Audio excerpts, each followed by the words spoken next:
শুরু করছি রিতমায়ের প্রেমগাথা। লিখেছেন রিক্তা ইসলাম মায়া। পাঠে FKCS, পর্ব সংখ্যা 7। টিফিন টাইম চলছে। সময় 1:15। পুরো ক্লাস খালি করে সবাই যার যার মতন করে ক্যান্টিনে বা ক্যাম্পাসের মাঠে আড্ডায় বসে। ক্লাসে তেমন কেউ না থাকলেও মায়াকে নিয়ে হাতে গোনা 7-8 জন বসা আছে, যারা নিজস্ব কাজ নিয়ে ব্যস্ত। তাদের মাঝে মায়াও একজন। বিগত কয়েকদিনের বন্ধে ক্লাসের নোট সংগ্রহ করছে মায়া। শ্রেয়ার খাতা দেখে লিখে জুইকে দিতে হবে এগুলো, তাই জুই আজ কলেজে না আসায় একা সকল পড়ার চাপ পড়ছে মায়ের উপর। আজ সেই থেকেই ব্যস্ত হাতে লেখালেখি করছে শ্রেয়াদের সাথে ক্যান্টিনে না গিয়ে। তাছাড়া মায়া এমনিতেও কলেজের ক্যান্টিনে যেত না। মায়ার না যাওয়ার অবশ্য দুটো কারণ আছে। প্রথম কারণ ছিল রিতমায়ার টিফিন বক্স রেখে দিয়েছে, এজন্য লেখার চাপ রেখে টিফিন করতে গেল না সে। শ্রেয়া, নাদিয়া দুজনই মায়াকে রিকোয়েস্ট করেছিল সঙ্গে দিতে, পরে না হয় 3 জন একত্রে মায়াকে নোট করে দিবে এমনটাও প্রমিস করেছিল দুজন, কিন্তু তারপরও মায়া যায়নি লেখা ফেলে। 2 নম্বর কারণটা ছিল হৃদের ভয়। মায়ার ধারণা মায়া যদি ক্যান্টিনে যায় তাহলে নিশ্চয়ই হৃদ সকালের মতো করে ক্যান্টিনেও চলে আসবে মায়াকে হুমকি ধামকি দিতে। তাই মায়া মনে মনে ঠিক করে রেখেছে যতদিন না পর্যন্ত হৃদ এই চট্টগ্রাম শহর ছেড়ে ঢাকায় চলে না যাচ্ছে ততদিন পর্যন্ত মায়া ক্যান্টিনে যাবে না। লুকিয়ে চুকিয়ে পালিয়ে বেড়াবে হৃদ হতে। তারপরও খারাপ হৃদ খানের মুখোমুখি না। সঙ্গীহীন মায়া ভীষণ মনোযোগ দিয়ে নিজের লেখাটা শেষ করছিল, কারণ টিফিন টাইম শেষ হলেই 5ম ঘন্টা শুরু হয়ে যাবে। তখন আর লেখালেখি সুযোগ থাকবে না, ক্লাস টিচার্স থাকবে। ভাবি, এটা আপনার জন্য ভাই পাঠিয়েছে, নিন। অর্ধপরিচিত কণ্ঠ কানে আসতেই মনোযোগ নষ্ট হয় মায়ার। লেখা থামিয়ে কপাল কুঁচকে সামনে তাকাতেই চোখে পড়ে 10-11 বছরের ছেলে সুমনকে। ছোট সুমন নামক ছেলেটিকে মায়া চিনে। এই কলেজের ক্যান্টিনে কাজ করে বাবার সঙ্গে। মায়া সুমনদের ক্যান্টিনে রোজ খাওয়া দাওয়া করে আড্ডা দেয় শ্রেয়াদের সাথে। পরিচিত সুমনকে দেখে মায়া মনে করে সুমন অন্য কারোর খুঁজে এখানে এসেছে। তাই সুমনের ভুল শুধরিয়ে বলে, তুমি মনে হয় অন্য কারোর খুঁজে এসেছো সুমন, আমি তোমার ভাবি না, আর এই পার্সেলও আমার না। মায়ের কথায় তৎক্ষণাৎ নাকচ করল সুমন। মায়াকে শুধালো ধীর গলে। সুমন বলল, না ভাবি, এটা আপনারই। ভাইয়ার মোবাইলে আপনার ছবি আমি দেখছি। এই স্কুল ড্রেস পরে আসিলেন ছবিতে। নিন, এবার এটা রাখেন। বিস্মিত মায়া স্তব্ধতার ন্যায় সুমনের দিকে ফ্যালফ্যাল দৃষ্টিতে তাকিয়ে থাকলো শুধু। কে কার ভাবি সেটাই মায়ের মাথার উপর দিয়ে গেল। মায়া কখন সুমনের ভাবি হলো, আর কখনই বা সুমনের ভাই নামক মানুষটির কাছে ওর ছবি গেল? মায়ের ছবি, তাও আবার অন্য কারোর ফোনে, আদৌ সম্ভব? মায়া তো ছবিই তুলে না। হাতে গোনা যে কয়েকটা ছবি আছে তাও সেগুলো পারিবারিক ফোনে তোলা, অন্য কারোর ফোনে থাকার কথা নয়। মায়ের পরিবার নিশ্চয়ই সুমনের ভাই নামক লোকটার কাছে মায়ের ছবি দিতে যাবে না। মায়া এখনো নিশ্চিত যে সুমন অন্য কারোর সাথে মায়াকে গলিয়ে ফেলছে। এজন্য মায়া মনে মনে সুমনের জন্য দুঃখ পেল। সহজ সরল ছেলেটা কত বোকা, আহারে, ঠিকঠাক ছবিটা দেখতে পারেনি। এজন্য মায়াকে ছবির মেয়েটার সাথে গুলিয়ে এখন ভাবি ভাবছে। সুমন ছেলেটা আসলেই সহজ সরল। এখন মায়ের দায়িত্বের মধ্যে পড়ে সুমনকে বোঝানো। সুমন ভুল ভাবছে মায়াকে তার ভাইয়ের বউ মনে করে। মায়ার কারুর ভাবি নয়, আর এই পার্সেলের অধিকারীও মায়া নয়, অন্য কেউ হবে। মায়া লেখার কলমটা রেখে হাত বাড়িয়ে সুমনের বাড়িয়ে দেওয়া খাবারের পার্সেল ঢেলে সুমনের দিকে দিতে দিতে মায়া বলল, এই পার্সেল আমি রাখতে পারবো না, তুমি ফিরে নিয়ে যাও সুমন। আর তোমার ভাইকে গিয়ে বলো সে যেন সাহস করে নিজে গিয়ে দিয়ে আসে তার বউকে, তোমাকে যেন না পাঠায়। তুমি ভুল করছো। এখন একজনের পার্সেল অন্যজনেরকে ডেলিভারি দিচ্ছ। আমি এই পার্সেলের মালিক না। এবার তুমি যাও, আমি লিখব। উত্তেজিত ভঙ্গিতে মায়াকে তৎক্ষণাৎ শুধালো সুমন। আরে ভাবি, কি বললেন এগুলা? ভাইয়ের মতো সাহসী পোলা এই চট্টগ্রাম শহরে দুইটা খুঁজে পাবেন না আপনি। ভাইয়ের সাহসের প্রশংসা তো পুরা বাংলাদেশ করে, আর আপনি তারে সাহসের কথা কি বলেন? ভাই শুনলে কিন্তু রাগ করবে। আসলে ভাবি, ভাই এখন ব্যস্ত। ভাইয়ের আব্বা আইছেন, এজন্য ভাইয়ের লোক খাবারটা আমারে দিয়েই পাঠাইছে আপনার জন্য। নিন, রাখেন। আর এসব কথা যদি আর বলেন ভাইয়ের নামে, তাহলে কিন্তু আমি চুপ থাকবো না। সুজা ভাইয়ের কাছে নালিশ করব আপনার নামে। সুমনের হঠাৎ চেতে ওঠার নাহুজ ভঙ্গি দেখে মায়ার মনেও আগ্রহ জাগে অচেনা মানুষটি কে তা জানতে। এজন্য মায়াও সুমনের ভাইয়ের প্রশংসা করে বলল, তোর ভাইকে পেয়ে তোর ভাবি মনে হয় অনেক লাকি। তোর ভাই মনে হয় তোর ভাবিকে অনেক ভালোবাসে, তাই না? মায়ের কথায় ফের শুধালো সুমন। আরে ভাবি, আপনি নিজেই তো আমাদের ভাইয়ের বউ। অতি আগ্রহে জানতে চাইল মায়া। আচ্ছা, তোর ভাইটা কে বলতো শুনি? নাম কি? এই কলেজের সিনিয়র কেউ? মায়ের কথায় সুমন মায়ার দিকে খাবারের পার্সেলটা এগিয়ে দিতে দিতে বলল, আমি কিছু বলতে পারুম না ভাবি, নিষেধ আছে। ভাইয়ের লোক আমারে বকবো। আপনি এটা রাখেন, আমি গেলাম। আর ভাই আপনারে কইছে এটা সবটা শেষ করতে। আমি এখন গেলাম। মায়ার বই খাতার উপর পার্সেলটা রেখে ফুরুত করে দৌড়ে পালালো সুমন। মায়া পিছন থেকে অধৈর্য নিয়ে ডাকতে লাগলো সুমনকে। এই শুন শুন সুমন, এটা নিয়ে যা। আরে বলত, আমি তোর ভাবি না। তুই ভুল জায়গায় পার্সেল ডেলিভারি দিছস বাদর। সুমন শুন, এই সুমন। মুহূর্তের মাঝে সুমন মায়ার ক্লাসরুম থেকে দৌড়ে পালিয়ে গেল।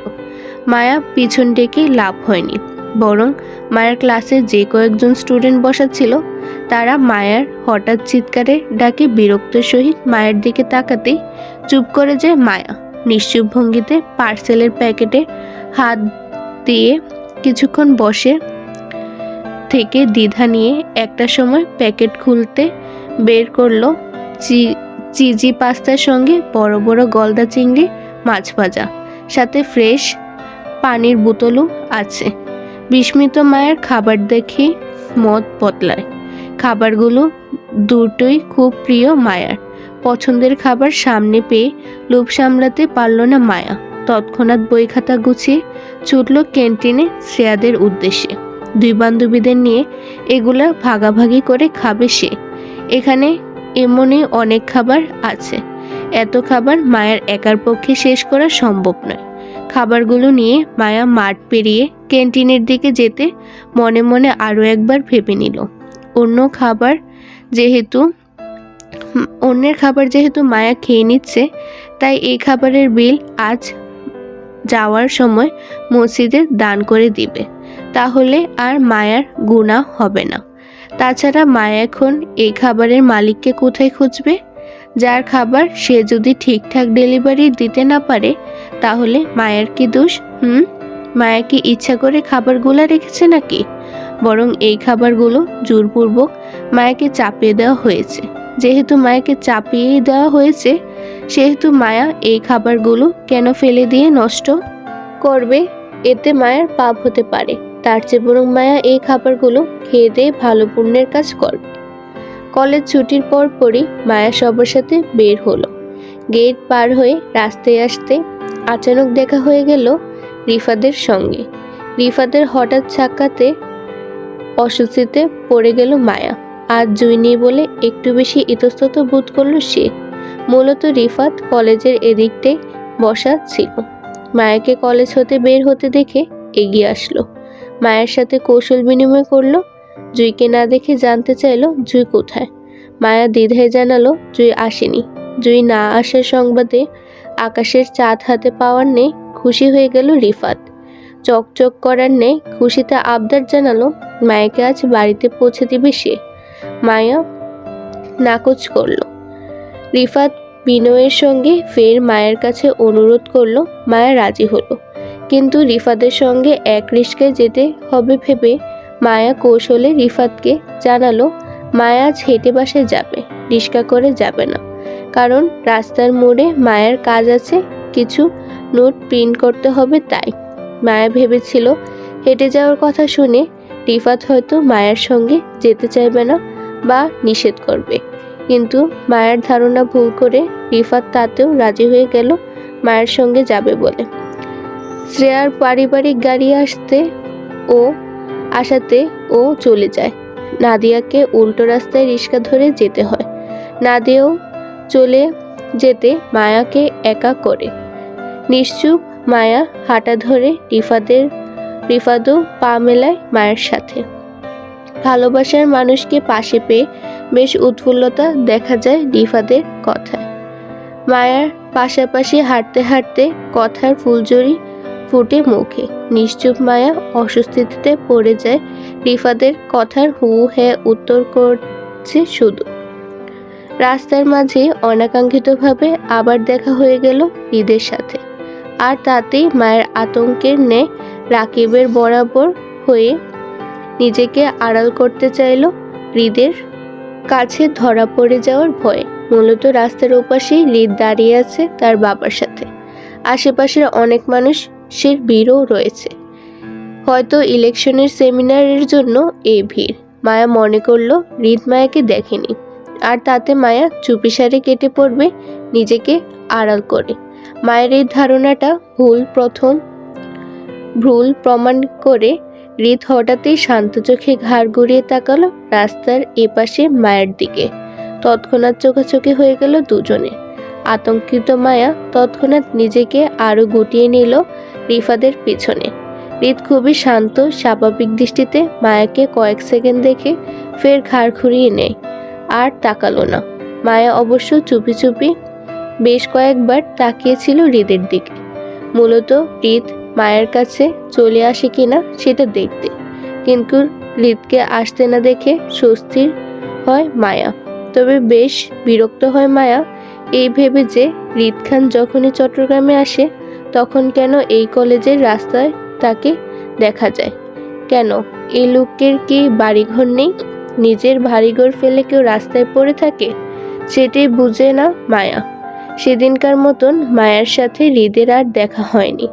মায়া বিকেলে যখন কোচিংয়ে গেল তখনও না, তবে রিফাতের সঙ্গে দেখা হয়েছিল। যেহেতু রিফাতও ওই কোচিংয়ে পড়ায়, তাই রিফাতের সঙ্গে দেখা হওয়াটা ও স্বাভাবিক ছিল। কিন্তু পরদিন সকালে আর বিকেলে গোটা দিনটাই হৃদের সাথে মায়ের দেখা হয়নি। মায়া হৃদের ছায়াও দেখেনি কলেজের রাস্তায়। এতে মায়া খুশি হয়েছিল, মনে করেছিল হৃদ আবার ঢাকা ফিরে গেছে। এখন মায়া শান্তিতে কয়েকদিন চট্টগ্রামে থাকতে পারবে। তারপর হৃদের ফিরার আগে আগে মায়া আশুগঞ্জ চলে যাবে। এতে হৃদ খান আর মায়াকে খুঁজে পাবে না, ওদের দেখাও হবে না। মায়ের নিজের কল্পনা জল্পনা বেশ খুশি হলো, কিন্তু মায়ের সকল খুশিতে পানি ঢেলে হৃদ হাজির পরদিন সকালবেলা যখন মায়া কলেজে যাচ্ছিল।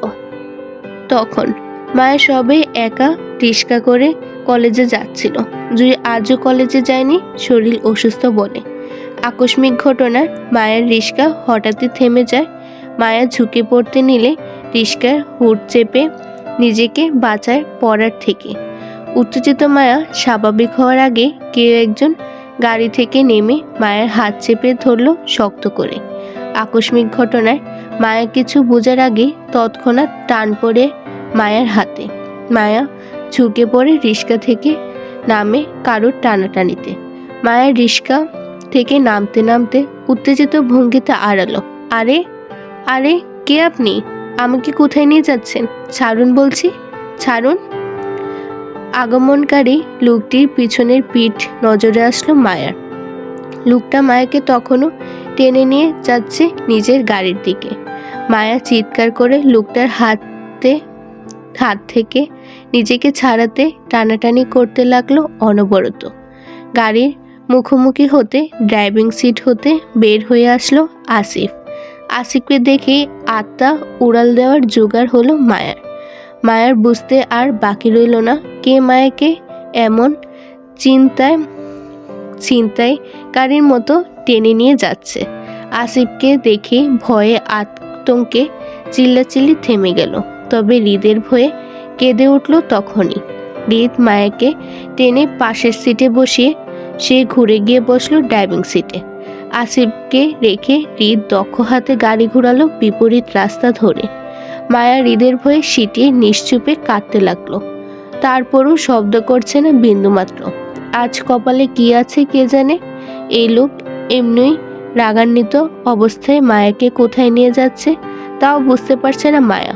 হয়তো মায়াকে আজ মেরে ফেলবে, তারপর বস্তা ভরে কোনো নদীতে ফেলে দেওয়ার জন্য মায়াকে এমন ছিনতাই করে তুলে এনেছে মাঝ রাস্তা থেকে হৃদ। নিজের মরার কথা চিন্তা করতেই মায়ার কান্নার বেগ আরও বাড়ে। আজ কলেজে আসার সময় জুইকে বকে এসেছিল মায়া, এজন্য জুইয়ের জন্য মায়া লাগছে। মায়া যদি জানতো আজ ওর শেষ দিন তাহলে কখনোই জুইকে বকে আসতো না, বরং আদর করে শেষ বিদায় দিয়ে আসতো। ব্যাগপত্র গুছিয়ে সিএনজি করে চট্টগ্রাম রেল স্টেশনে নামলো আরিফ। পেছনে দুই বোন বসা, মায়া আর জুই, সঙ্গে আছে বৃদ্ধ ফুলভানু। আরিফ ভাড়া মিটিয়ে পেছনে আসতে সিএনজি থেকে নেমে দাঁড়ালো দুই বোন। একটু পিছিয়ে দাঁড়িয়ে জায়গা দিল আরিফকে। নম্রতার সহিত আরিফ নানুমার হাত ধরে গাড়ি থেকে নামিয়ে দাঁড় করালো সাইডে। তারপর নিজের বাকি জিনিসপত্র নামানোর জন্য মাথা নোয়ালো সিএনজির ভেতর।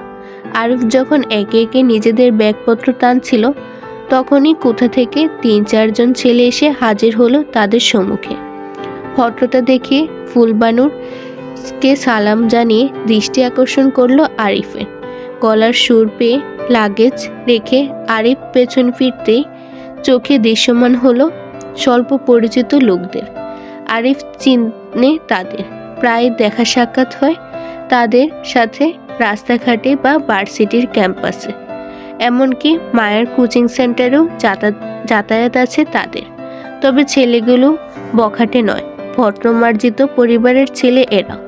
রাজনৈতিক করে কিন্তু ভালো ছেলে কাতারে পড়ে। আরিফ যে এলাকায় থাকে সেই এলাকারই ছোট ভাই এরা। আসসালামু আলাইকুম আরিফ ভাই, কোথায় যাচ্ছেন আপনি?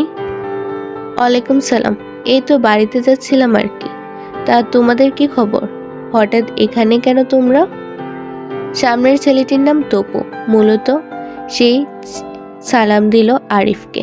তপু নামক ছেলেটি সরল হেসে ভদ্রতা দেখিয়ে আরিফের হাত থেকে ব্যাগটা নিতে চেয়ে হাত বাড়িয়ে বলল, এই তো ভাই, ঢাকা যাচ্ছিলাম। হৃদ ভাইয়ের পরিবার ঢাকায় আছেন, ওনাদের পারিবারিক বিয়ে বলে আমাদেরকেও যেতে দাওয়াত করেছেন। সেখানেই যাব ট্রেনে করে আমরা।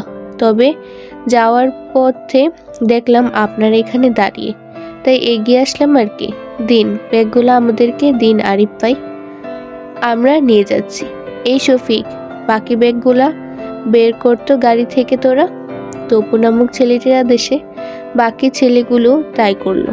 আরিফকে হঠাৎ আগত ছেলেগুলার সঙ্গে বেশ সখ্যতা দেখিয়ে কথা বলতে দেখে কপাল কুঁচকে আসে মায়ার। আরিফ সচরাচর বাহিরের মানুষের কাছ থেকে সাহায্য নেয় না যখন সঙ্গে মায়া আর জুই থাকে, বোনদের সেফটির কথা ভাবে তাই।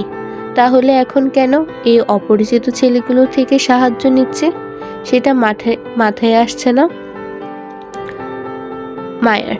আরিফ সবাইকে তাড়া দিয়ে স্টেশনের প্ল্যাটফর্মের দিকে হাঁটল। অনলাইনে কাটা টিকিটগুলো মোবাইলে দেখিয়ে কাউন্টার থেকে কাগজের টিকিট নিতে হবে বলে। ততক্ষণে জুই ফুলবানু বেগমকে ধরে এগিয়ে গেল স্টেশনের প্ল্যাটফর্মে রাখা চেয়ারগুলোতে বসতে। মায়া তাদের পিছনে, হাতে ছোটোখাটো কাপড়ের ব্যাগ, কাঁধে একপাশে ঝুলছে মেইলি ছোট ব্যাগ। সেথায় ফোনের শব্দ আসলো বেখেয়ালি।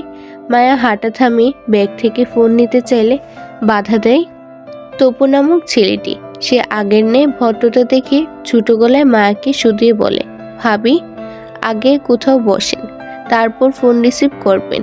এটা পাবলিক প্লেস, আপনার সমস্যা হবে দাঁড়িয়ে কথা বলতে।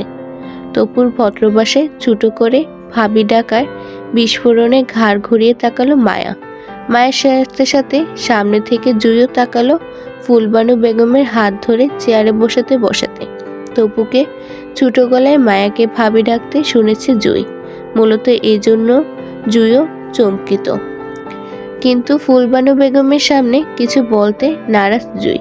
বিস্ফোরণে মায়া কিছু বলবে, তখনই শফিক নামক ছেলেটি প্ল্যাটফর্মে চেয়ারের পাশে ব্যাগগুলো রাখতে মায়াকে বসার জায়গা দেখে তপু সেম ভদ্রতা দেখিয়ে ছোট গলায় বলল, ভাবি আপনি এই চেয়ারটাতে বসুন, এখানে কোনো ছেলেরা আসবে না, আমরা আছি আশেপাশে, আপনি বসুন প্লিজ।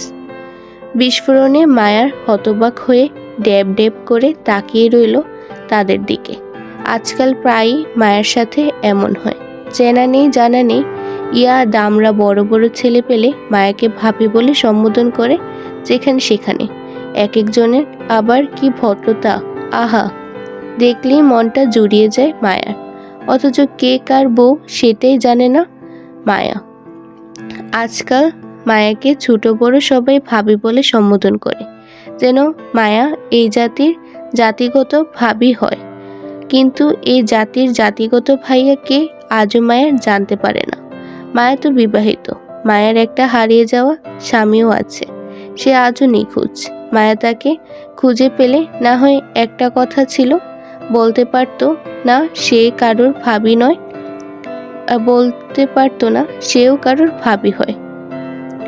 কিন্তু যেখানে মায়ার গোটা স্বামী খোঁজ খবর নেই, সেখানে মায়া এই জাতির ভাবির হয়ে বসে আছে। এখন মায়া যদি কাউকে প্রশ্ন করে এই জাতির ভাইকে নিয়ে, কে সে, কাকে জড়িয়ে মায়াকে এত এত ভাবি ডাকা হয়, কে সে, তাহলে সবাই একটাই উত্তর আসে, আমাদের ভাই। ভাবি। উৎসুক মায়া ফের প্রশ্ন করে, আপনার ভাইকে? তাদের উত্তর, আপনার স্বামী। ভাবি। থমথমে থতমত খেয়ে মায়া এর বেশি প্রশ্ন কাউকে করতে পারে না, কারণ বাকি প্রশ্ন করার আগেই বাকিরা গায়েব হয়ে যায়। মানে এক কথায় মায়াকে এড়িয়ে চলে যায় মায়ের সম্মুখ থেকে। হতাশায় মায়া আজকাল ডিপ্রেশনে ভুগছে। একদিকে নিখোঁজ স্বামীকে খুঁজে পাচ্ছে না, অন্যদিকে জাতির ভাই নামক নতুন বিপদ সংকেত মায়ের কপালে জুটেছে। এর জন্য শান্তিতে ফ্রেন্ডদের সাথে কোচিংয়ের পরে কোথাও আড্ডাও দিতে পারে না এর জ্বালায়। মায়া আজকাল রাস্তার পাশে দাঁড়িয়ে ফুচকাওয়ালার মামার ফুচকা খেতে পারে না। যদি মায়া খাওয়ার জন্য যায়, তাহলে দেখা যাবে কোথাও থেকে কেউ না কেউ সেখানে চলে আসবে, একদম অপরিচিত মুখ মায়ের কাছে তারা, অথচ মায়ের সাথে তারা এতটা নম্রতা ভদ্রতার সহিত বিনয়ী কথা বলবে যেন মায়ের খুব বড় ধরনের সম্মানিত ব্যক্তি হয় তাদের। প্রথম দেখায় মায়াকে বাধ্যতামূলক সালাম দিবে, তারপর বিনয়ের সহিত মায়াকে রাস্তায় দাঁড়াতে নিষেধ করে বলবে, ভাবি এ রাস্তাঘাট ভালো না, ভাইয়ের নিষেধ আছে আপনি যাতে রাস্তাঘাটে খোলামেলা চলাফেরা না করেন, তাতে দুষ্টু ছেলেদের উৎপাত বেশি থাকে, আপনি বাসায় চলে যান ভাবি, আমরা আপনার ফুচকা প্যাক করে বাসায় দিয়ে আসবো, আপনি বাসায় চলে যান ভাবি। তারপর সত্যি দেখা যায় মায়ের বাসায় সেদিন সন্ধ্যায় ফুচকার বড় প্যাক দিয়ে যায় কেউ না কেউ, দারোয়ান চাচাকে দিয়ে তারা। মায়া যতক্ষণ পর্যন্ত ফুচকাওয়ালা মামার থেকে চলে আসবে ততক্ষণ পর্যন্ত ছেলেগুলো ওইখানে দাঁড়িয়ে থাকবে আর বারবার মায়াকে বিনয়ী করে বলবে মায়া যাতে বাসায় চলে আসে সেটা নিয়ে। এত বড় বড় দামড়া ছেলেদের ভাবি অনুরোধ করাটা দৃষ্টিকঠোর লাগে বলে মায়া বাধ্য হয়ে চলে আসতে হয় সেখান থেকে। আর এই সব কিছুর প্রত্যক্ষ সাক্ষী হচ্ছে জুই। আজকাল মায়ের সাথে সাথে জুইও অতিষ্ঠ এই অচেনা জাতির ভাইকে নিয়ে। তবে এতদিন মায়া এই বিষয়টি নিয়ে ডিপ্রেশনে ভুগলেও আজ মনটা বেশ ফুরফুরে ছিল এই ভেবে যে মায়া আজ বাড়ি চলে গেলে আর আসবে না এই চট্টগ্রামে। তখন এই জাতির ভাইয়েরও বিষয়টা ধামাচাপে পড়ে যাবে। কিন্তু হঠাৎ করে এই রেল স্টেশনে যখন মায়াকে অল্প পরিচিত ছেলেগুলো ভাবি বলে সম্বোধন করলো, তখনই মায়া তাক লাগালো এই ভেবে যে এই জাতির কত ভাই নিশ্চয়ই মায়ের বাসার খোঁজ খবর রাখবে। আসিফকে পূর্ব থেকে চিনে এমনটা মনে হচ্ছে মায়ার। এবার মায়ার নিজ বাড়িতে চলে গেলেও যদি জাতির ভাই লোকটা মায়ের জন্য সেখানেও যায় তখন কি হবে? চমকিত মায়ার ধ্যান ভাঙ্গে ফের তপু নামক ছেলেটির মৃদু ডেকে। মায়া এক পলক তপুর দিকে তাকিয়ে বসল শফিক নামক ছেলেটির দেখানো চেয়ারে। জুই তখনও মায়ের দিকে অবাক করা নজরে চেয়ে। মায়া ভীতিকর দৃষ্টি তুলতে চোখ মেলল দুজনে। মায়ের চোখের ভয়টা যেন মুহূর্তেই পড়ে ফেলল জুই। মায়ের সাথে সাথে জুইয়ের মনেও ভয়ের আশঙ্কা দেখা দিল এই ভেবে ছেলেগুলো মায়াকে ভাবি ডাকা শব্দ যদি কোনো কারণে আরিফ বা ফুলবানু বেগমের কানে যায় তাহলে বিপদে পড়ে যাবে দুজন। জড়সড় বসা মায়ের সাথে সাথে জুইও চুপসে গেল ভয়ে। মনে মনে আল্লাহর কাছে দোয়া করলো যাতে আরিফ বা ফুলবানুর কানে না যায় ছেলেগুলোর ভাবি ডাকটা। দেখতে দেখতে জুইয়ের দোয়াও কবুল হলো। পুরো ট্রেন জার্নিতে ছেলেগুলো কেউ মায়াকে আর ভাবি ডাকলো না আরিফ বা ফুলবানু বেগমের সামনে। তবে পুরো রাস্তায় ছেলেগুলো দায়িত্ব নিয়ে মায়াদের খেয়াল রেখেছে। ট্রেন আশুগঞ্জ থামায় তাড়াহুড়োয় 2 মিনিটে সবগুলো লাগেজ নামিয়ে দিল ছেলেগুলো। সবাই একে একে আরিফ থেকে বিদায় নিয়ে ট্রেনে উঠতে উঠতে তপু আরিফের চোখের আড়ালে যেতে যেতে মায়াকে বলল, আসি ভাবি, আমরা কিন্তু আমাদের ভাইয়ের হয়ে বিয়েতে থাকবো ভাবি, ইনশাল্লাহ। বিয়ে? কোন বিয়ে? কার বিয়েতে থাকবে বলে গেল? মায়ের বোনের বিয়েতে তো ওদের দাওয়াত করেনি আরিফ। তাহলে কোন ভাইয়ের পক্ষ হতে কার বিয়েতে থাকবে ওরা? উফ! অস্বস্তিতে মায়া ফের ডিপ্রেশনে চলে যাচ্ছে। যন্ত্রণায় মা পড়েছে না হাত পা ছড়িয়ে কাঁদতে, স্টেশনে কাঁদতে। যন্ত্রণায় পারছে না হাত পা ছড়িয়ে স্টেশনে কাঁদতে। যাকে পাওয়ার তার সন্ধান খুঁজে পাচ্ছে না মায়া। অথচ মায়ের জীবনে একটার পর একটা ঝামেলা লেগেই যাচ্ছে, থামাথামি নামই নিচ্ছে না। প্রথমে রিদ খান আর এখন অচেনা জাতির ভাই। রিদ খান তো দেশের বাহিরে চলে গেল আজ প্রায় 1 মাস। এই ফাঁকে মায়াও বাড়িতে চলে এসেছে। জীবনে কখনো রিদ খানের সঙ্গে দেখা হবে না এটাও নিশ্চিত। রিদ খানকে নিয়ে ঝামেলা মুক্ত। কিন্তু এই জাতির ভাইকে কি করবে মায়া? এই লোকটাকে সুবিধার মনে হচ্ছে না। সব জায়গায় মানুষ লাগিয়ে মায়ার বাড়ি অবধি যদি চলে আসে তখন কি করবে মায়া? মায়ার রাগী বাবা এসব শুনলে নিশ্চয়ই মায়াকে কেটে নদীতে ভাসিয়ে দেবে। ডিপ্রেশনে মায়ার এলোমেলো চিন্তায় হঠাৎই ঠোঁট ভেঙে কান্না আসলো। কি করবে উপায় না পেয়ে ভয়ে ফুপিয়ে কেঁদে উঠল সেখানে। মায়া হঠাৎ কান্নায় ব্যস্ত প্ল্যাটফর্মের মানুষ অনেকের দৃষ্টি কঠোর হলো সে। জুই, আরিফ, ফুলবানু লাগেজ ছেড়ে মায়াকে ধরল। চিন্তিত গলায় 3জনই মায়াকে শুধালো কি হয়েছে জানতে চেয়ে। মায়া কিছুই বলল না, শুধু অজানা ভয়ে ফুঁপালো। চিন্তিত আরিফ মায়ের কাঁধ চেপে নিজের কাছে টানলো। বোনের মাথায় আদরে হাত বুলিয়ে সান্ত্বনা দিলে একটা সময় শান্ত হয় মায়া। তীব্র কোলাহলে গুঞ্জনে সকালের কাঁচা ঘুমটা ছুটে যায় মায়ার। বিরক্তি সূক্ষ্মপাত ললাটে বটে আসলে চোখ মেলল, তাকাতে চেয়ে পলক ঝাপটালো মায়া। ঘুমের রেশ পুরোপুরি কাটতে না পেরে চোখ জ্বলে উঠল তখনই। বিরক্তি মায়ার উপর হয়ে বালিশে মুখ গুজে দিল। পাশেই হয়তো জুই ঘুমিয়ে আছে ভাবল মায়া। তাই হাতড়ে জুইয়ের পাশটা চেক করতেই খালি জায়গায় পেয়ে মুখ তুলে তখনই চাইল পিট করে। আশ্চর্য, জুই বিছানাতে নেই। তার মানে জুইও উঠে গেছে এতক্ষণে। শুধু কি মায়ে এত বেলা অবধি পরে ঘুমাচ্ছিল? এমনটা তো হওয়ার কথা না। মায়া বাড়িতে আসলে সবার আগে মায়ার রাগী বাবা ডেকে ঘুম থেকে তুলে সবাইকে নামাজের জন্য, অথচ আজকেও ডাকলো না মায়াকে। ঘুমানোর জন্য মায়াকে এত বেলা অবধি ছেড়ে দিল। মায়া মন সন্তুষ্টি হলো না। বাহিরে গুঞ্জন, মনে হচ্ছে বাসায় ঝামেলা চলছে বড়সড়। কি নিয়ে সবার এত কথা কাটাকাটি হচ্ছে তাও বুঝতে পারছে না মায়ার। বিরক্তি, মায়া বিছানায় উঠে বসলো। রাতে চট্টগ্রাম থেকে বাসায় ফিরতে রাত প্রায় 9টা নাগাদ হয়ে গিয়েছিল। তারপর গোসল করে খাওয়া দাওয়া করে সবার সাথে একটু কথা বলে ঘুমাতে ঘুমাতে রাত 12টার ঊর্ধ্বে চলে যায়। মায়ার রুমে জুই আর ফুলবানু বেগম ঘুমিয়েছিল রাতে। ক্লান্তিময় ঘুমটা এখনো পুরো হয়নি মায়ার। আরও একটু ঘুমাতে পারলে হয়তো ভালো হতো, কিন্তু যেহেতু বাসার সবাই উঠে গেছে তাহলে নিশ্চয়ই অনেক বেলা হয়ে গেছে। মায়াকে বিছানা ছাড়ার দরকার। বিছানায় ঝিম ধরে বসে থাকা মায়া হাত বাড়িয়ে বালিশের পাশ থেকে মোবাইলটা নিল সময় দেখতে। মোবাইলের স্লাইড বাটন চেপে স্ক্রিনে আলো জ্বলতে মায়ের চোখ কপালে উঠল। ভোর 4:45 সময় দেখে মায়া ভাবল ফোনের টাইম ঠিক নেই হয়তো, তাই ঘাড় ঘুরিয়ে জানালা ধরে বাহিরের পরিবেশটা দেখতে চাইল, কিন্তু মোটা পর্দার আড়ালে নজরটা বাহির অবধি যাওয়া সম্ভব হলো না। বিরক্তিতে মায়ার গায়ে ওড়না চাপিয়ে বিছানা থেকে নেমে দাঁড়ালো। বাহিরের ঘর থেকে ভেসে আসা গুঞ্জনের শব্দ ধরে সেদিকে হাঁটলো। পা থামলো পরিবারের চিন্তিত চেহারা আর বড় বোনের হিচকি তোলা ক্রন্ধনের মুখটা দেখে।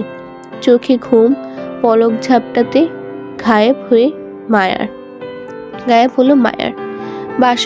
বসার ঘরে দরজায় আড়ালে দাঁড়িয়ে দেখলো জুই আর নিজের মা, চাচা, বড় বোনের মুখটাকে ঘিরে দাঁড়িয়ে থাকতে। হয়তো সান্ত্বনা দেওয়ার চেষ্টা, কিন্তু কি নিয়ে সান্ত্বনা দিচ্ছে মুখটাকে তাও বুঝল না মায়া। পরিবারের প্রত্যেকের চেহারায় অমাবস্যার ঘোর অন্ধকার লেপ্টে।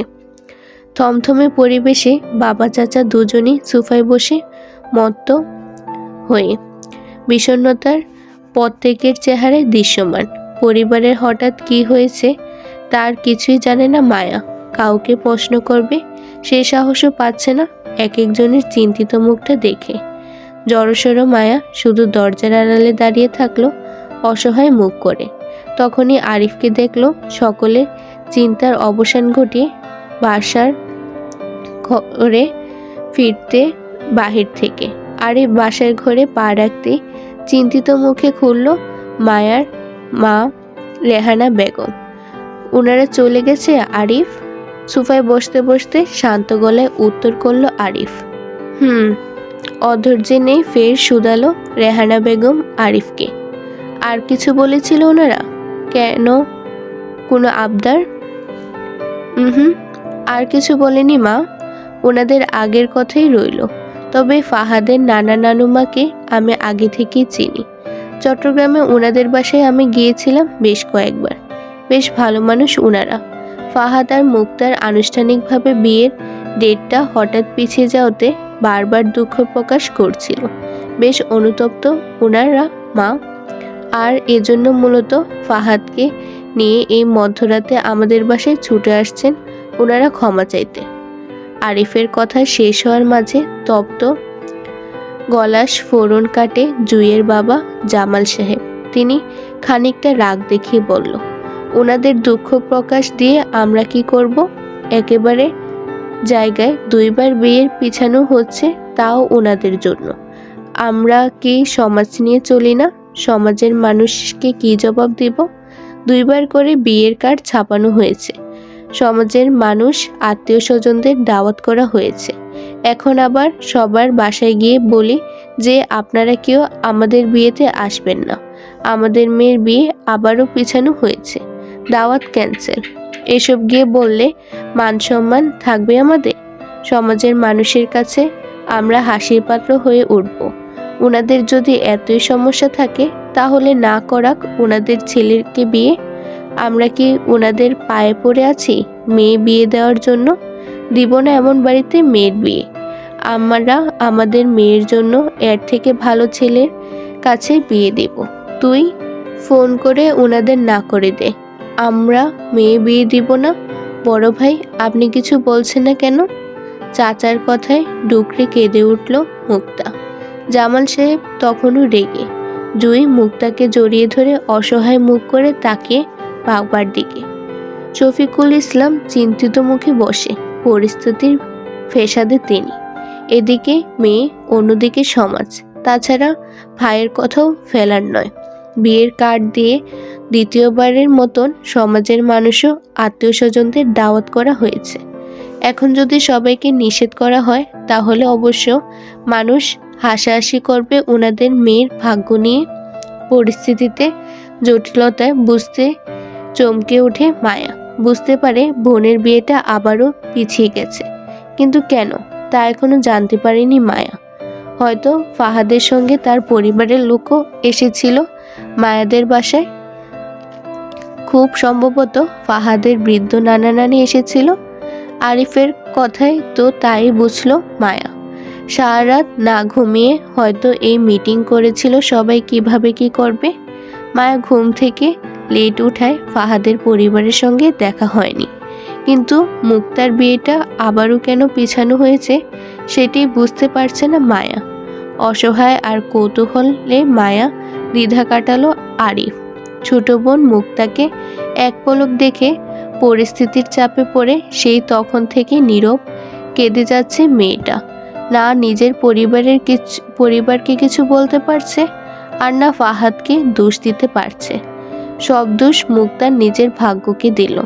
আজ ভাগ্যের জোরে এই অবস্থানে দাঁড়িয়ে মুক্তা টেনশনে বাড়িয়ে দিয়ে বাবা সম্মতি জানালো ছোট চাচার কথায়। তিনি বললেন, জামালের কথাটা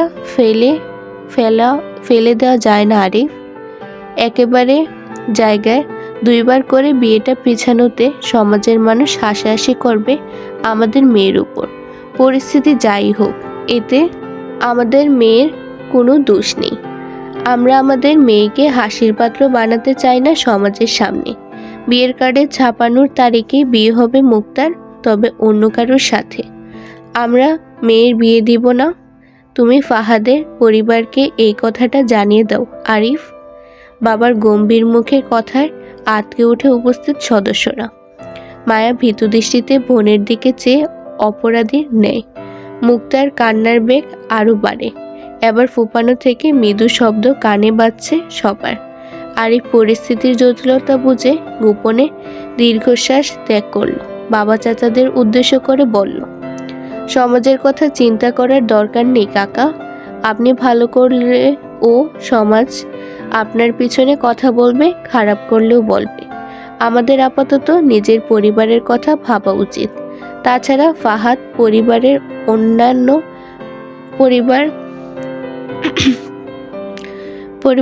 অন্যায় কোনো আবদার করেনি চাচা। আল্লাহ না করুক আজকে যদি আমার পরিবারের কেউ ফাহাদের বাবার পরিস্থিতিতে থাকতো মৃত্যু লড়াইয়ে, তাহলে আমি ছেলে হয়ে কখনোই আমার বোনকে বিয়ে দেওয়ার কথা ভাবতাম না। আগে আমার পরিবারের সদস্যদেরকে সুস্থ করে তুলতাম, তারপর বিয়ে দিতাম। আচ্ছা আপনি বলুন, আজকে যদি আমার আব্বা অসুস্থ হতো তাহলে আপনি আমার বিয়ে কথা চিন্তা করতেন কাকা? করতেন না নিশ্চয়ই। ঠিক তেমনি ফাহাদের পরিবারে হঠাৎ অ্যাক্সিডেন্টে ফাহাদের মা সুস্থ হলেও আঙ্কেল এখনো অসুস্থ। আমি নিজে দেখেছি আঙ্কেলের অসুস্থতা কতটা। তাছাড়া ওনারা বিয়েটা ভাঙতে চাচ্ছে না, শুধু বলেছে আজকের মধ্যে ঘরোয়াভাবে দুই পরিবারের সম্মতিতে মুক্তা ফাহাদের বিয়ে দিয়ে রাখতে। কারণ পরশু আঙ্কেলকে নিয়ে ফাহাদ আর তার পরিবার সিঙ্গাপুর যাবে আঙ্কেলকে ভালো চিকিৎসার জন্য।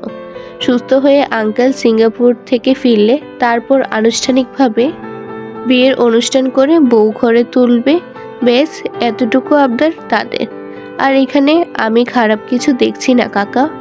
আমরা সবাই জানি অ্যাক্সিডেন্টে আঙ্কেলের বুকের পাঁজরের 4টা হাড় ভেঙে গেছে, সেগুলো রিং বসাতে হবে। এতদিন বাংলাদেশি ডাক্তারের চিকিৎসা নিয়েছিল, হয়তো ভালো হয়ে যাবে ভেবে, কিন্তু হঠাৎ আঙ্কেলের অবস্থা খারাপ হওয়ায় সিঙ্গাপুরে নিয়ে যাচ্ছে ইমার্জেন্সিতে। এমনও তো অবস্থায় কারোর পক্ষে আনুষ্ঠানিক বিয়ের আয়োজন করা সম্ভব নয়। সেজন্য বিয়ের ডেট পেছানো অনুরোধ করেছেন খান পরিবারের সদস্যরা। এই মধ্যরাতে নিজে আমাদের বাসায় ছুটে এসেছে। এতে খারাপ কিছুই নেই কাকা, জন্মমৃত্যু আল্লাহর হাতে। আঙ্কেল বাহিরে যাওয়ার পূর্বে ছেলের বউকে দেখে যেতে চান বলে এখন আপাতত ঘরোয়াভাবে বিয়েটা দিতে অনুরোধ জানিয়েছেন তিনি। আমার সাথে ফোনেও কথা হয়েছে আঙ্কেলের। আমি বিয়েতে সম্মতি দিয়েছি, দায়িত্ব নিয়েছি। এখন যদি আপনারা কোনো কারণে বিয়েটা ভাঙতে চান তাহলে আমি মুক্তার বড় ভাই হয়ে বলছি, বাবা কাকা কাউকেই মানব না। আমি নিজে দাঁড়িয়ে বোনকে বিয়ে দিব ফাহাদের সঙ্গে, তাও আজ রাতেই। দায়িত্ব যখন নিয়েছি আজকের মধ্যে সব আয়োজনটা ব্যবস্থা করব আমি। এরপরও যদি আপনাদের কারোর আপত্তি থাকে তাহলে আমাকে বলুন, আমি মুক্তাকে নিয়ে বের হয়ে যাব বাসা থেকে। তারপরও এই বিয়েটা বন্ধ হচ্ছে না, কারণ মানুষের বিবেক তার সর্বোচ্চ আদালত। আর আমার বিবেক আমাকে এত বড় অন্যায় করতে সমর্থন করছে না। বাকিটা আপনাদের হাতে। আমি আয়োজন করতে বের হলাম। কথাগুলো বলেই পরপর দাঁড়িয়ে যায় আরিফ। উজ্জ্বল চোখে সবেই আরিফের দিকে তাকিয়ে বড় ভাই বাবার ছায়া হয়, সেটাই যেন প্রকাশ করলো আরিফ। চলে যেতে গিয়ে আরিফ ক্রন্দনরত মুক্তার সম্মুখে দাঁড়ালো। দীর্ঘ নিঃশ্বাস গোপন করে আশ্বস্তের হাত বুলিয়ে দিল বোনের মাথায়। ইশারায় মুক্তাকে বোঝালো আরিফ আছে ওর পাশে, কিছু হবে না মুক্তার। আরিফ বাহিরের দিকে হাঁটলো। হাতে অনেক কাজ, আপাতত বাজার করতে হবে বিয়ের জন্য। রাতে মুক্তার বিয়ে, দুই পরিবারের সদস্য উপস্থিত থাকবে বাড়িতে। বরযাত্রী, খাবারের আয়োজনের লিস্ট বড়। আরিফ যেতে যেতে গলা ছেড়ে ডাকলো মায়া আর জুইকে। এই ঋতু, জুই এদিকে আয় তো, ভাইয়ের সাথে কাজ আছে। ব্যাস, আরিফের এক ডাকেই যথেষ্ট ছিল মায়া আর জুইয়ের জন্য। হন্য হয়ে ছুটে তৎক্ষণাৎ আরিফের পিছন পিছন। পরিবারের বড়রা কে বা কারা কি বলবে তার অপেক্ষা করলো না কেউ। আরিফ ডেকেছে, ব্যাস তাতেই হলো। এক দৌড়ে দরজার আড়াল হতে উল্লাসে ছুটে গেল মায়া আরিফের পিছন পিছন। পরিবারের বাকি মহিলা সদস্যদের মাঝেও আনন্দের উজ্জ্বল চেহারা দেখা গেল। রেহানা বেগম তক্ষুনি নিজের ছোট যা রেনু বেগমকে তাড়া দিতে দিতে বলল, এই রেনু, আয় তো, রান্না করে আয়। কত কাজ বাকি। হঠাৎ বিয়ের আয়োজন করা কি চারটেখানিক কথা নাকি? এই মুক্তা, যা তো, তোর নানুমাকে নিয়ে ঘরে যা তুই। আর শোন, তোর ফুপ্পিদের ফোন লাগিয়ে বল সকাল 7টার ভেতরে যেন সবাই বাড়িতে থাকে। এই রেনু, যা তোর ভাই ভাবিদের ও দাওয়াত করে আয় তাড়াতাড়ি। বলবি সকাল 10টার ভিতরে যেন সবাই এই বাড়িতে থাকে। যা যা, সবাই গিয়ে যার যার কাজ কর, আমি নাস্তা রেডি করছি। রেহানা বেগমের সবাইকে তাড়া দিয়ে ছুটল রান্নাঘরের উদ্দেশ্যে। আজ ওনার কত কাজ। বড় মেয়ের বিয়ে বলে কথা, শ্বাস ফেলার সময় কই ওনার। রেহানা বেগমের কথায় তৎক্ষণাৎ ছুটল রেনু বেগম। স্বামী যে গোমরা মুখে বসে আছে তার খবর নেওয়ার সময় কই ওনার। বাড়ির বড় মেয়ের বিয়ে হাতে হাতে কত কাজ বাকি। তাছাড়া বড় ভাবি বলেছে আগে রেনু বেগমের ভাই ভাবিদের দাওয়াত করতে, তাই তিনি আগে নিজের ভাই ভাবিদের দাওয়াত করবে, তারপর বড় যাকে রান্নার কাজে সাহায্য করবে। কে মন খারাপ করে বসে থাকলো তা আপাতত ওনার দেখার দরকার নেই। দেখতে গেলেই ঝামেলা হবে। তাছাড়া আরিফের কথা একটু মিছে নয়, অস্বীকার করা দায়। থাকুক দুই ভাই নিজের রাগ নিয়ে বসে, তিনি তো বাড়ির বড় ছেলের কথাই শুনবে। বাড়ির গৃহকর্মীদের তাড়াহুড়ো দেখে দুই ভাই একে অপরের মুখে চাওয়াচাই করল। দুজনকে যে কেউ পাত্তা দেয়নি বেশ বুঝল। তবে যদি আরও রাগ নিয়ে বসে থাকে তাহলে সারাদিনও যে কেউ তাদের রাগ ভাঙাতে আসবে না সেটাও বুঝলো দুই ভাই। এজন্য বিনা বাক্য বয়ে চুপচাপ উঠে দাঁড়ালো দুজন। নিজেদের রাগ ছেড়ে একে একে ফোন করলো নিকটতম আত্মীয়দের, যাদের দাওয়াত না করলেই নয়। যদিও বিয়েটা ঘরোয়া পরিবেশে হওয়ার কথা ছিল, কিন্তু মায়ার পরিবারের নিকটতম আত্মীয়স্বজনরা মিলে ভরপুর হয়ে আছে সমগ্র বাড়ি। কমপক্ষে 50-এর ঊর্ধ্বে শুধু মায়াদের নিকটতম আত্মীয়স্বজনরাই হলো। বাকি 20 থেকে 25 জনের মতন হবে ফাহাদের পরিবার থেকে আসা বরযাত্রী। বিকাল পেরিয়ে সন্ধ্যা নাগাদ বিয়ের আয়োজন। বউ সঙ্গে করে নিয়ে যাবে। 2 দিন পর আবার মুক্তাকে নিয়ে আসবে সবাই। মুক্তার শ্বশুরকে সিঙ্গাপুরে বিদায় জানিয়ে ফাহাদও যাবে বাবা মার সাথে। শুধু ফাহাদের ছোট বোন থাকবে বাংলাদেশে নানা বাড়িতে খান পরিবারের সঙ্গে। বিয়ে বাড়িতে মেহমানের গিজগিজ করা পরিবেশ। মায়া এতক্ষণ দিব্যি টই টই করে বেরিয়েছে সারা বাড়িতে। বোনের বিয়ে বলে কথা, পা দুটো মাটিতে পড়ছে না চঞ্চলতায়। সুন্দর দেখতে একটা চুড়িদার জামাও পরেছে। হুট করে বিয়ে ঠিক হওয়ায় মায়ার শপিং করাও হয়নি। সকালে জুই আর মায়া আরিফের সঙ্গে বেরিয়েছিল না, তখনই আরিফ এই সুন্দর দেখতে জামাটা কিনে দিয়েছে মায়াকে। সেম দেখতে একটা জামা জুইও পরে আছে আজ। মূলত আরিফ দুজনকে একরকম দেখতে দুটো জামা কিনে দিয়েছিল সকালে। সেই জামা পরেই সারা বাড়িতে টই টই করছে মায়া। আবার ব্যস্ততা দেখে মেহমানদারিও করছে মাঝে মধ্যে শরবত এগিয়ে দিয়ে। মায়ের উৎফুল্লতা শুধু বরযাত্রী আসার আগ পর্যন্তই দেখা গেল। ফাহাদের সঙ্গে মায়ের আগে কখনো দেখা হয়নি। মুক্তার বিয়ে ঠিক হওয়ার পর ছবিতে মায়া বেশ কয়েকবার দেখেছিল। সরাসরি আজই প্রথম শালি দুলাভাইয়ের পরিচয়। কিন্তু সেই পরিচয় বিস্ফোরণ ঘটালো ঈদের দাদা দাদির উপস্থিতি দেখে। দিন দুনিয়া ভুলে সর্বনাশ ঘটিত দৃষ্টি ফেলে তবদা খেয়ে চেয়ে থাকলো শুধু আরাফ খানের দিকে মায়া। আরাফ খান তখনও বরের পেছনে মানে ফাহাদের সঙ্গে দাঁড়িয়ে কথা বলে ব্যস্ত। মূলত শালিবিন্দু দুলাভাইকে স্বাগতম জানাতে এসেছিল বাড়ির মূল গেটের ফটকে।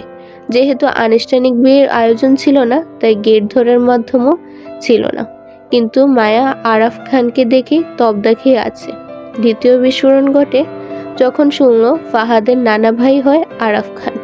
মায়ের মোটেও চিনতে ভুল হলো না আরাফ খানকে। এ নিয়ে 2 বার দেখা হয়েছে মায়ের সাথে আরাফ খানের। প্রথম দিন কলেজে, দ্বিতীয় দিন ওনাদের বাড়িতে মেহজবানের দাওয়াতে গিয়েছিল মায়া। তখন মায়ার সর্বনাশ হলো তখন যখন মায়ার ছোট্ট মাথায় আসলো রিদ খানের ফুফাতো ভাই হয় ফাহাদ। এর মানে রিদ খানের মায়ার আত্মীয় হয়ে গেল। সম্পর্ক পাতানো বিয়ান। সি আর কোনো সম্পর্ক খুঁজে পেল না। সুজা বিয়াই এই পান্তা মুখের রিদ খানেরই হতে হলো। মায়ের জীবনটাই বেদনার। ফাহাদের মামাতো ভাই যেহেতু রিদ খান, এর মানে রিদ খান অবশ্যই এই বিয়েতে আসবেন। নতুন আত্মীয় বলে কথা, আসবে তো অবশ্যই। মায়েরও মুখোমুখি হবে আবার। উৎফুল্লর মায়ের মুখটা তৎক্ষণাৎ হৃদের ভয়ে চুপসে গেল। জড়সড় অবস্থায় দাঁড়িয়ে ভয়ার্থ দৃষ্টি ঘোরালো আশেপাশে। না, হৃদকে মায়ের চোখে কোথাও পড়েনি। মনে হয় বিয়েতে আসেনি। মায়ের শান্ত হতে হতে চমকে উঠল স্টেশনে দেখা হওয়া সেই 4টে ছেলেকে দেখে। এই ছেলেগুলি তো কাল মায়াকে ভাবি ডাকছিল না স্টেশনে। আজ মায়ের বোনের বিয়েতে চলে আসলো কি করে? কার সাথে এসেছে এরা? নিশ্চয়ই ফাহাদ ভাইয়ের পরিবারের সঙ্গে এসেছে। আচ্ছা, এর মানে কি এই ছেলেগুলোই ফাহাদের দুলাভাইয়ের চেনা মানুষ হয়? তার মানে সব সর্বনাশ মায়ের কাঁধে নাচছে। আল্লাহ, এ অচেনা জাতির ভাই যদি ফাহাদের পরিচিত কেউ হয়, তাহলে নিশ্চয়ই এতক্ষণে জেনে গেছে মায়ের বোনের সঙ্গে যে ফাহাদের বিয়ে হচ্ছে সেটা। এবার আরো সহজে মায়ের অবধি পৌঁছে যাবে বিনা বাধায়। এদিকে রিদ খান তো অন্যদিকে অচেনা জাতির ভাই লোকটা দাঁড়িয়ে। কোন দিকে পালাবে মায়া?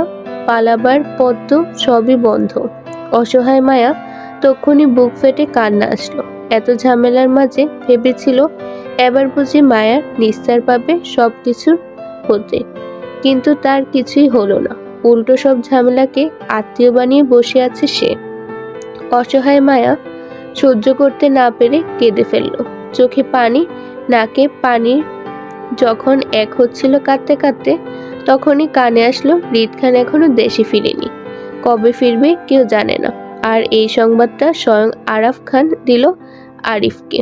মূলত আরিফ জানতে চেয়েছিল রিদ কোথায়, বিয়েতে কেন নেই সে। উত্তরে আরাফ খান এটাই বলল।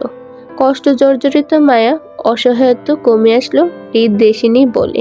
মায়া ভাবলো রিদ হয়তো এখনো জানে না মায়ের সাথে তার নতুন আত্মীয়তার সম্পর্ক হয়েছে সেটা। জানলে হয়তো মায়াকে অপমান করবে এই নিয়েও। মায়াও কম যায় না, আর একবার অপমান করে দেখুক না মায়াকে। মায়া সোজা গিয়ে নিজের স্বামীর কাছে বিচার দেবে। আচ্ছা, ভালো কথা, মায়ের স্বামীর খোঁজটাই তো নেওয়া হয়নি। সুমনের সাথে মায়ের কথা হয়েছিল সকালে। সুমন বলেছে বাবা হাফেজ সাহেবের সঙ্গে কথা বলে মায়ের স্বামীর নাম ঠিকানা জোগাড় করে দেবে আজ রাতের মধ্যে। সেই থেকে মায়া ফোনটা হাতে হাতে নিয়ে ঘুরছে এত ব্যস্ততার মাঝেও। যদি সুমন ফোন দেয় সে আশা।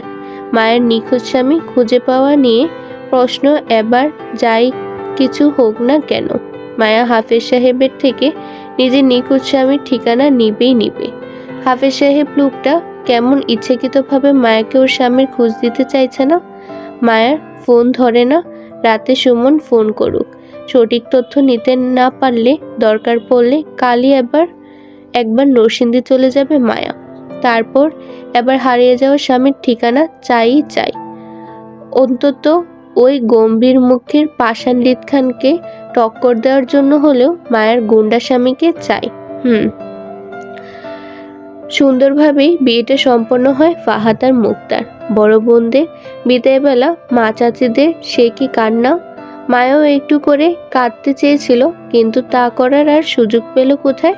মুক্তার সাথে বরযাত্রীদের সঙ্গে মায়া আর জুইকেও যেতে বলল মায়ের গম্ভীর বাবা।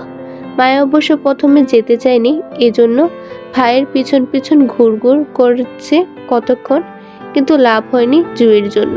জুইয়ের এক কথা, মায়া না গেলে সেও যাবে না কোথাও। অসহায় মায়া রাগে দুঃখে জুইয়ের সাথে কথা বলা বন্ধ করে দিল। বাবা চাচাদের আদেশে সুন্দর করে গিয়ে গাড়িতে উঠে বসলো মুক্তার পাশে। যেহেতু বউ 2 দিন থাকবে শ্বশুরবাড়িতে, সেহেতু মায়া আর জুইকেও 2 দিন থাকতে হবে মুক্তার সাথে। কথা তো তাই হলো, মায়াও তাই জানে। কিন্তু মায়া মুক্তার সঙ্গে না যাওয়ার প্রধান কারণ ছিল মায়া কাল নরসিংদী যেতে চেয়েছিল সুমনদের বাড়ি, যেটা জুইয়ের জন্য সফল হয়নি। তাছাড়া আর কোনো সমস্যা ছিল না মায়ার, কারণ রিদ খান তো আর দেশে নেই। তাহলে মায়ের সাথেও মুখোমুখি হওয়ার প্রশ্ন আসে না। গাড়িতে মুক্তার পাশাপাশি বসতে বসতে মায়া ভাবল বোনের শ্বশুরবাড়ি থেকে ফিরে নরসিংদী যাবে সে। আপাতত এই 2 দিন এভাবেই যাক। মায়া গাড়িতে বসতেই জুই তক্ষুনি মায়ের শরীরের সঙ্গে চেপে বসলো গাড়িতে। মায়ের রাগি চোখে দেখাতেই দুষ্ট হাসলো জুই। মায়ের শরীরের সঙ্গে চেপে বসতে বসতে বলল, জানিস ঋতু, আমি না রাতে একটা দুঃস্বপ্ন দেখেছিলাম। সেই সকালে উঠে দেখি রিদ খান আমাদের নতুন বিয়াই রূপে হাজির, 2 হাতে পুটলি নিয়ে। জানিস পুটলিটি কি ছিল? তোর জন্য চানাচুর আর আমার জন্য রসমালাই।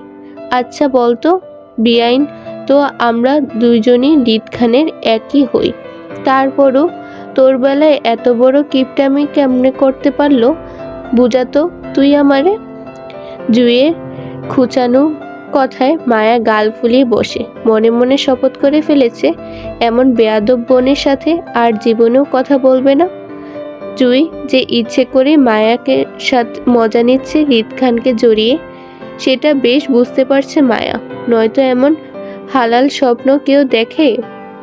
রাতে স্বপ্ন দেখলো রিদ খান ওদের বিয়াই রূপে, আর সকালে হতে হতে সেটা সত্যি হয়ে গেল। তাছাড়া জুই তো রাতে ঘুমায়নি, সারা রাত পারিবারিক মিটিংয়ে উপস্থিত ছিল। ঘুমে তো মায়া ছিল, স্বপ্ন দেখার হলে মায়া দেখতো। সব আজেরা ফাও কথা জুইয়ের মায়াকে রাগানোর জন্য, যাতে মায়া জুইয়ের সঙ্গে কথা বলে ফেলে সেজন্য। মায়া সব বুঝে, বলবে না আর এমন পুলটিবাজ বোনের সাথে কথা। বড় বোনের শরীর ঘেঁষে খানবাড়ির সোফায় বসে মায়া। সঙ্গে অবশ্য জুইও রয়েছে, তবে ফাহাদের ছোট বোনের সাথে বসে।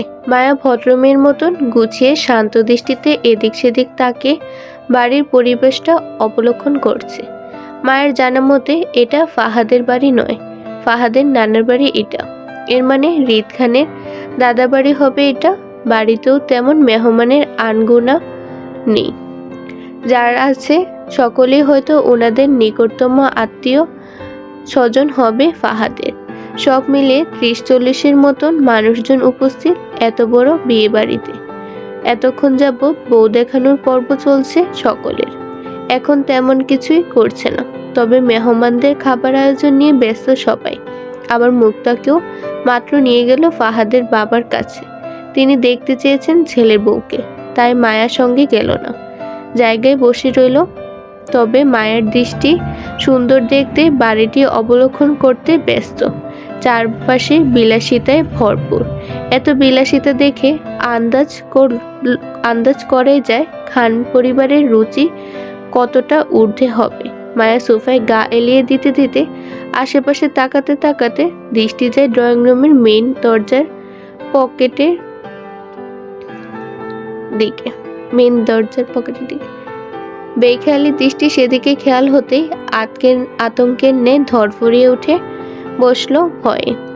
বারবার সম্মুখে রিদ দাঁড়িয়ে, বরাবর সম্মুখে রিদ দাঁড়িয়ে, গায়ের কোটে হাত ভাঁজ করে নেওয়া রিদের।